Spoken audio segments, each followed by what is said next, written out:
Oggi stiamo prontando a fare un itinerario che parte da qua, dal castello di Palma di Montechiaro, e giungerà a Punta Bianca. E nel mezzo faremo un percorso che andrà lungo la costa, è la prima volta che si fa un trekking di questo genere, ne siamo contenti.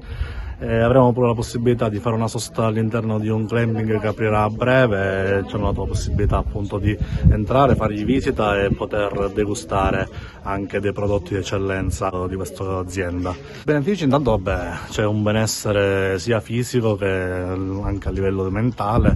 e poi è anche occasione per socializzare, per conoscere tanta gente amante della natura, amante del benessere psicofisico, e poi come in questo caso c'è la possibilità di conoscere e apprezzare diversi luoghi e monumenti che spesso e volentieri purtroppo sono chiusi, e grazie all'Associazione Visita Agrigento, di cui mi onoro di essere il presidente, riusciamo, essendo in gruppo, a poter farli aprire e poter raccontare i nostri beni monumentali e archeologici. Siamo a Palma di Montechiaro, castello chiaramontano realizzato nel 1353 su un costone roccioso, un dislivello dal mare di 148 metri.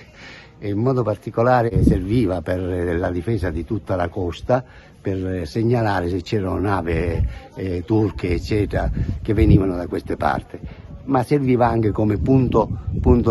commerciale, perché tutte le derrate, il frumento che portavano da tutta la provincia, venivano portate nel caricatore. Giù c'era una nave e di là, tramite un cunicolo, andava a finire direttamente nella nave, e quindi serviva anche come centro commerciale, ma in modo particolare per l'estrazione dello zolfo, e quindi serviva anche come zona commerciale. Successivamente, quando si realizza Palma di Montechiaro, l'attività commerciale del castello si sposta verso la Torre San Carlo. Benvenuti nel nostro glamping Tendù Punta Bianca. Qui oggi vi presentiamo in esclusiva per voi